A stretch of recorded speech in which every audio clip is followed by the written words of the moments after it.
Bonjour, aujourd'hui je vous parle depuis Gomené. Gomené, c'est une petite commune idéalement située au cœur du centre-Bretagne, le long de la nationale 164, et c'est à peu près 600 habitants. Le nom de Gomené existe depuis au moins 900 ans, puisqu'on y fait référence dans des registres datant de 1256.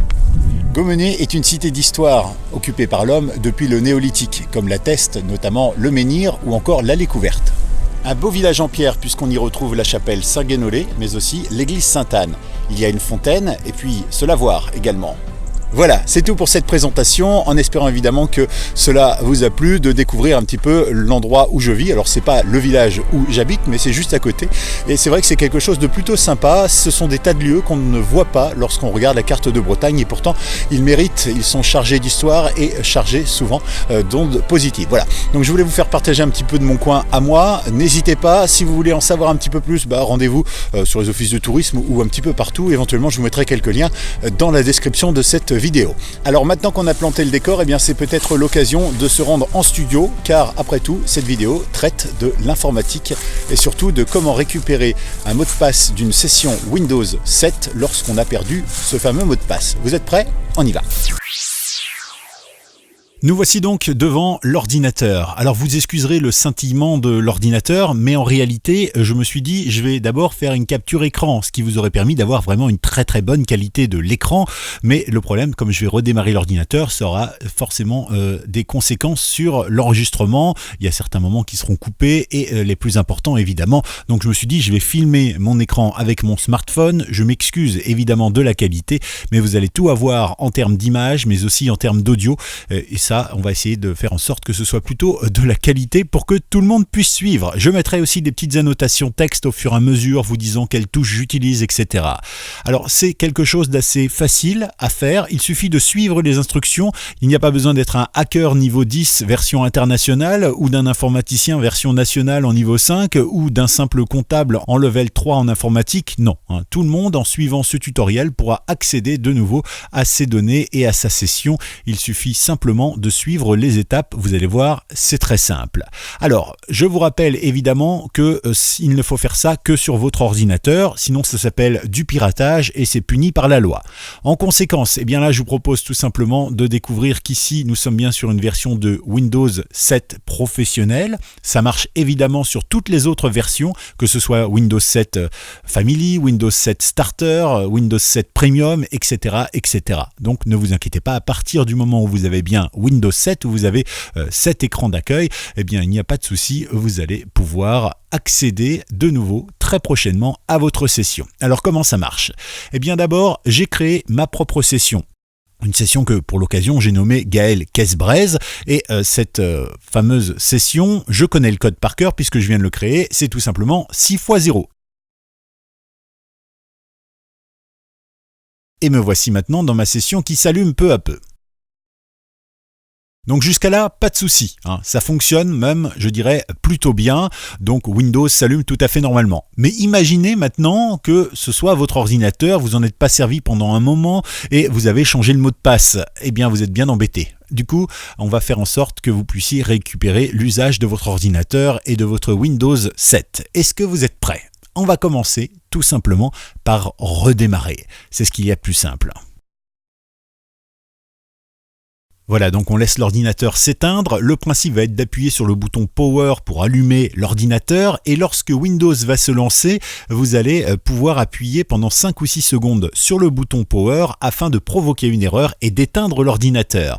Quand vous allez réappuyer sur le bouton Power, Windows va vous mettre un message d'erreur. C'est le cas chez moi. Regardez, un beau message d'erreur avec la possibilité de démarrer normalement l'ordinateur ou bien de lancer une réparation. Ça tombe bien, c'est exactement ce que l'on veut faire. Je choisis donc lancer la réparation et du coup, Windows nous charge quelques fichiers afin de permettre cette réparation. Vous voyez, ça prend pas longtemps. Il nous propose maintenant tout simplement de paramétrer notre système, mais dans quelle langue pour l'aide ? On va choisir anglais ou bien français. On peut très bien, par exemple, monter. Voilà, moi je suis en français, ce sera plus simple. Français avec un F, c'est un petit peu plus haut. Ici, voilà, plus haut. Et nous y voici en français. French. Next. Et là, l'ordinateur va tenter de réparer notre problème. Or, nous n'avons pas vraiment de problème. Donc, il va nous proposer ou de restaurer notre ordinateur, ou bien tout simplement d'annuler. Cela peut prendre quelques minutes, faut pas s'inquiéter, c'est tout à fait normal, c'est lié bien sûr à la lourdeur du système, mais aussi à votre ordinateur, ce sera peut-être plus rapide sur le vôtre ou beaucoup moins rapide, ça dépendra un petit peu de la puissance de votre machine.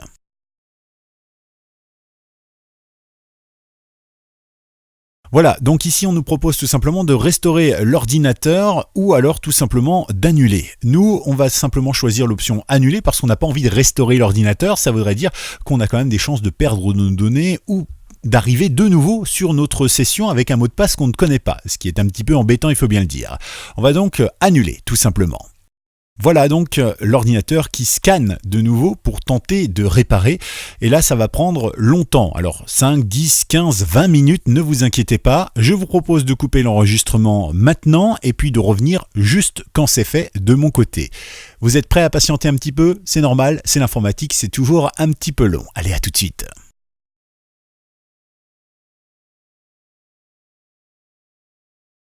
Nous voici donc au bout de, pour moi, un petit peu plus de 13 minutes quand même. J'espère que ça a été plus rapide pour vous. Nous arrivons donc sur une nouvelle fenêtre. Ouf, il s'est passé quelque chose.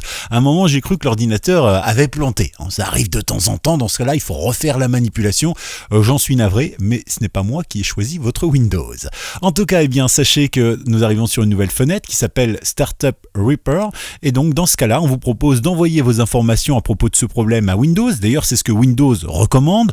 Vous ne pouvez rien envoyer du tout, mais nous, ce qui nous intéresse, c'est la troisième option, View Problem Detail, avec la petite flèche vers le bas. C'est l'option la plus intéressante. Je clique dessus.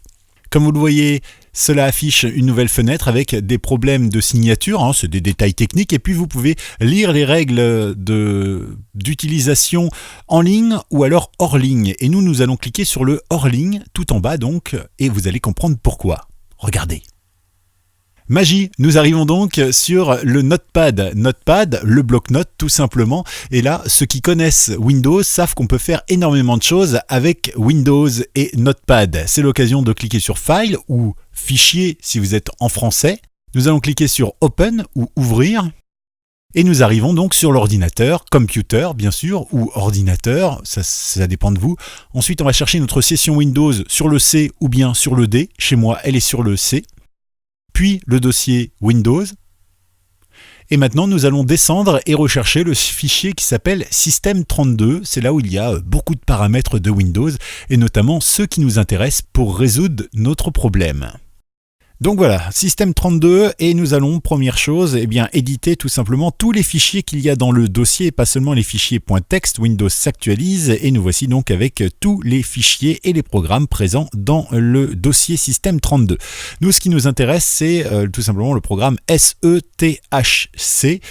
Nous allons le chercher. Il est là, vous voyez, en bleu. Hop, je clique dessus et je vais le renommer, tout simplement, lui donner un autre nom pour que Windows ne fasse plus appel à lui, mais je le garde au cas où, on ne sait jamais. Je vais le nommer par exemple SETHC ancien. Voilà, après tout, on est en France, on peut utiliser des mots français plutôt que old. Et maintenant, nous allons chercher un autre programme qui s'appelle commande CMD. Et CMD, nous allons le copier. Alors, commande avec un C, c'est un petit peu plus haut. Voilà, on y arrive. Ça monte doucement parce que l'ordinateur RAM, vous vous rendez peut-être pas compte. Voilà, et du coup je suis un peu perdu. On y arrive. Allez, courage. Voilà, CMD, il s'approche, ça y est, il est là. Voilà. Ici, on va donc le copier, tout simplement. Clic droit, copier. On va faire ici un clic droit et on va faire coller. Voilà, on se retrouve donc avec une copie, c'est normal. Et cette copie, on va la renommer SETHC, tout simplement. Vous allez comprendre pourquoi plus tard. HC. Voilà. On annule. Maintenant, on ferme encore. On finit. Et l'ordinateur s'arrête. Windows va redémarrer dès qu'on va appuyer sur le bouton Power. Là, on démarre l'ordinateur, Asus suivi de Windows. C'est donc l'occasion pour moi de vous faire un petit récapitulatif de ce que l'on a fait. En gros, on a provoqué une erreur sur Windows pour accéder à un menu qui nous donne réparation en nous proposant tout simplement d'accéder à Notepad. Une fois qu'on est avec Notepad, eh bien, on peut accéder au fichier de Windows. Là, on a enlevé un fichier, on l'a tout simplement renommé pour que Windows ne le retrouve plus. Il s'agit de SETHC. Ensuite, on a copié commande, on l'a renommé en HETHC. Et donc, la prochaine fois qu'on utilisera ce fichier HETHC, il n'utilisera pas donc HETHC d'origine, mais bien commande. Le but est pour nous de pouvoir accéder à notre session Windows et vous allez comprendre pourquoi. Je pensais que le temps que je fasse mon résumé et mon explication, l'ordinateur serait lancé. Voilà, c'est chose faite, à quelques secondes près, c'est pas trop mal. Nous allons donc pouvoir accéder bientôt à notre session Gaël Kesbrez. Alors moi je voudrais simplement vous dire que vous devez appuyer 5 fois sur Shift. Shift, vous savez, c'est la flèche vers le haut sur le clavier, sur votre gauche. 1, 2, 3, 4, 5. Et là, le menu commande apparaît tout simplement. Voilà, c'est exactement ce qu'on lui a demandé. D'ailleurs, au-dessus, vous pouvez voir, dans l'entête de cette page, c'est marqué SETHC.exe.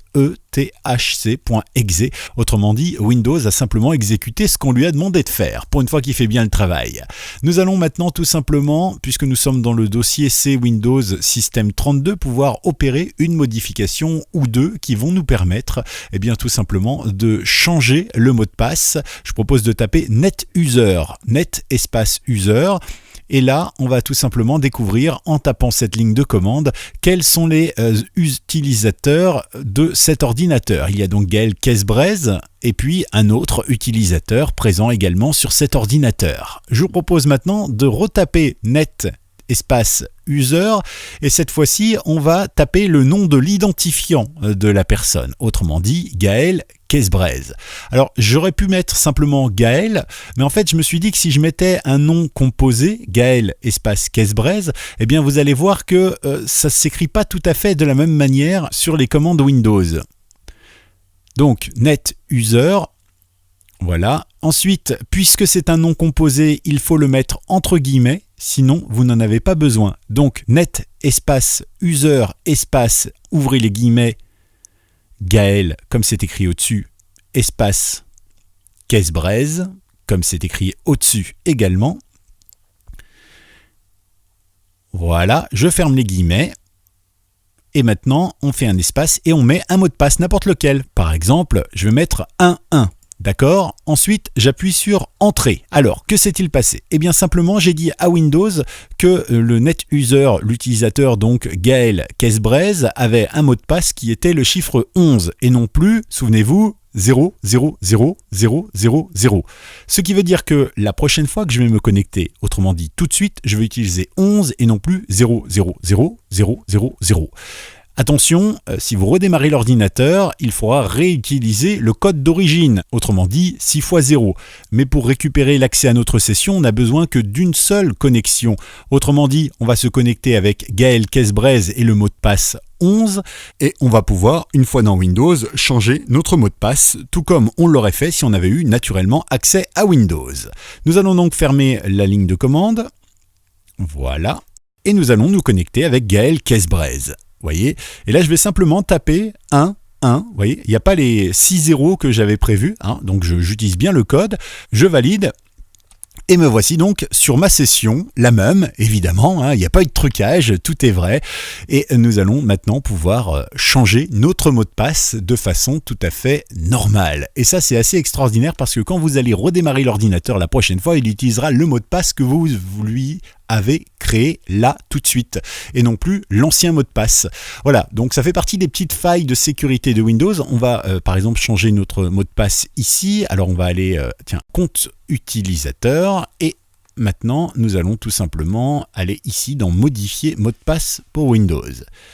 Maintenant, on est bien dans ma session Gaël Kesbrez, donc je veux changer mon mot de passe. Mon mot de passe actuel, eh bien c'est 11, c'est ce mot de passe qui m'a permis de me connecter à cette session, vous avez vu, hein. Pour l'instant Windows utilise uniquement le dernier mot de passe que je lui ai rentré grâce aux lignes de commande. Je lui mets donc un nouveau mot de passe, 1, 2, 3. Alors pour mon souvenir, je vais marquer le mot de passe en bas, 1, 2, 3, ce qui s'affichera en aide en dessous de mon identifiant avant de me connecter. Mais ça c'est juste pour vous montrer un exemple. Bien sûr, je n'oublie pas de retaper le mot de passe un petit peu plus haut parce que je ne l'ai pas fait. Maintenant, je modifie le mot de passe et voilà, c'est fait tout simplement.